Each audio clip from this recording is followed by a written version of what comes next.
Welcome. This is Len LaCroix, and I'm here tonight joined by my guest, Dr. Andrew Stenhouse, and we have been talking about his life story. The first two segments, we covered his early childhood and later childhood, and if you haven't listened to those already, let me encourage you to go back and listen to them because they are very interesting, and I think they'll really be a blessing to you. But tonight we're going to be talking about his teen years, and so you're in for a real treat tonight as we talk about that segment of his life. So, Andrew, I want to welcome you back to the program. Thank you, Lynn. It's so lovely to be back with you this evening again and to bring the next introduction of what's been happening in my life. And this covers the years from when I was 13 through 17. And during this time, we made a transition as a family from Scotland to New Zealand. Mm-hmm. The decisions I had to make, or challenges really, that I had to make regarding my further schooling and further choice of a ministry or a rather choice of what I would like to do for the rest of my life. Yeah, okay, great. Well, why don't we start with some experiences that you'd like to share that happened during that period before we go into your move from Scotland to New Zealand. Are there any experiences that you remember from that period that you want to talk about that happened before the move? I think the main thing that happened was my father was exhausted from his continual work for many years during World War II, and he had his mother living in New Zealand, and he was from New Zealand, and my mother also had a mother in New Zealand, so it was a natural thing for them to consider going over there and to get some peace from the terrible time during World War II. Okay, I thought that your parents were from Scotland, so I didn't know they were originally from New Zealand. Oh, no, I'm sorry. They had relatives in New Zealand, I should say. Okay. So thank you for clarifying that. And so that your father was he in charge of all the steel for the war in England? The war effort, uh-huh. Wow.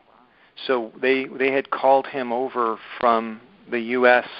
to England because he had been working for General Motors, and then they called him over there, and that's what you were talking about on our couple of programs ago about how he had to go to England to help with the war effort. He was in charge of all the steel there. Yes. And then that really exhausted him.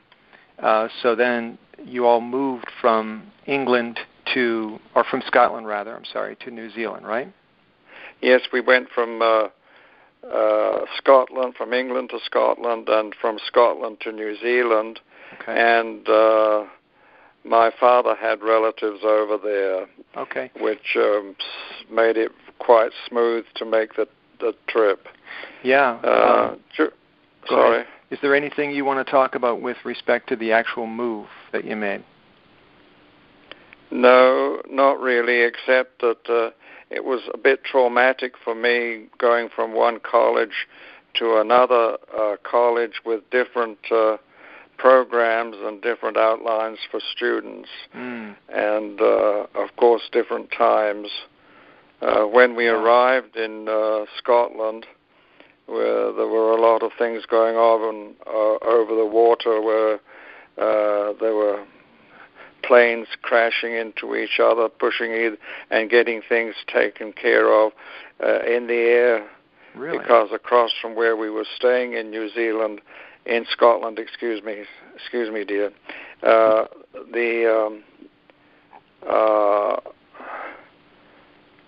was a loch called the Holy Loch, L-O-C-H, Holy Loch, and the submarines were being produced in the Holy Loch, and Germany was anxious to get rid of them, and so that was a trauma for us. But our trip from Scotland to New Zealand was very interesting.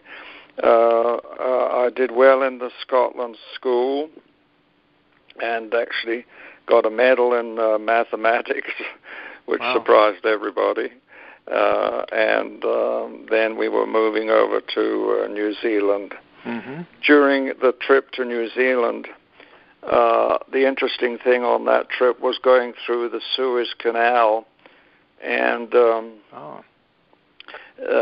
going through Suez Canal, my father had written a thesis for a master's degree at the University of London on the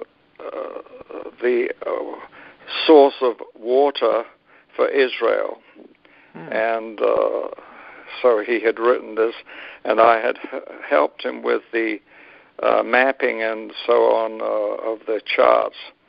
And he felt that I would be a natural to do this sort of thing in New Zealand. So this is what I started off on. I went to school there for a year or so, and then went into university in Wellington in New Zealand. Now, when you went into university, in geological survey, okay, as a follow-up to my father's master's degree from University of London. Okay, so when you went into the university, how old were you? Were you younger than normally children would be going into the university? Yes, I was 16. I couldn't go earlier than 16. I was 16 when I went to university, and you were able to go there then. Wow, that's pretty young to be going into a university. Was that unusual for you, that era? Yes, it was a little unusual, and it allowed me to go during the day and work and after hours as a helper in a restaurant. So that was what I did to help make some money for us all. Okay. Now, did you say that you did any, because of the help you gave your dad on the map work for his thesis, did you spend any time working on mapping as like any kind of studies in that area at all, or any work? Yes, when I was 15, I worked in a mapping department in Lands and Survey department, and took exams on my mapping there, and passed those. And then I moved over from the mapping section to the geology section. Okay.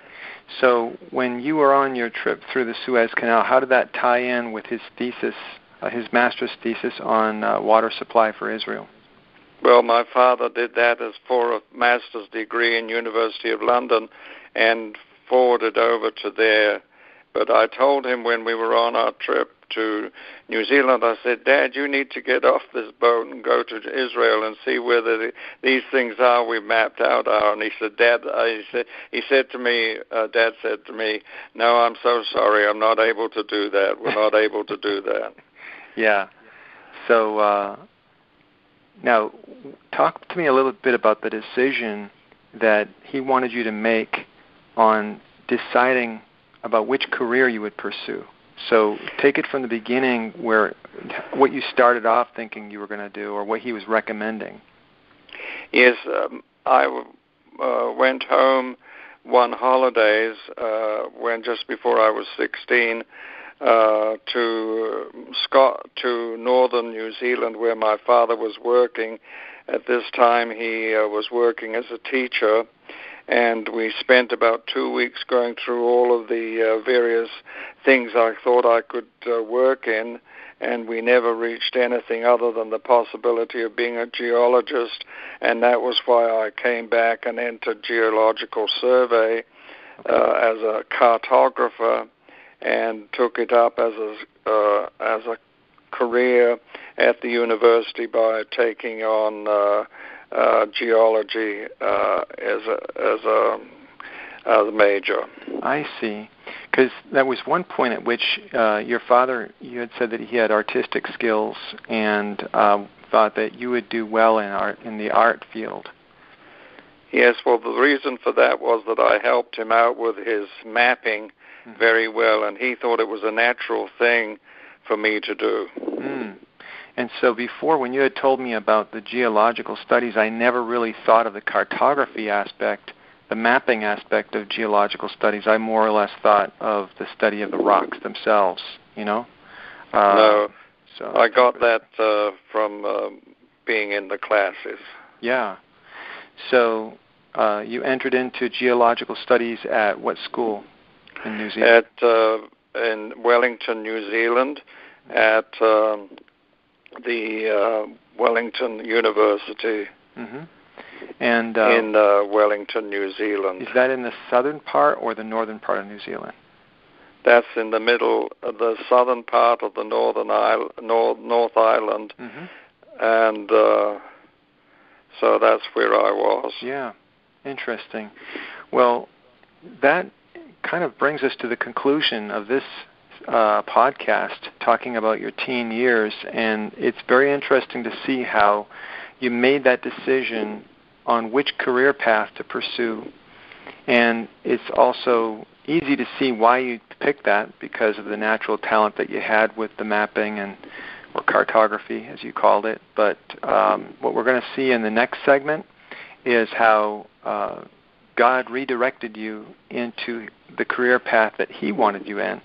And it's going to be very interesting for our listeners to tune in for that one, because, or to listen to that one, I should say, because it really shows how, in Proverbs 16:9, it tells us that in a man's heart he plans his course, but the Lord determines his steps. And so you had planned your course, but we're going to find out in the next segment how God redirected your steps. So I want to. Okay, that sounds good. Yeah, so I want to thank you very much for sharing that today and for being on the program, and look forward to our next chat together, Andrew. Thank you, Len. Thank you so much. You're welcome.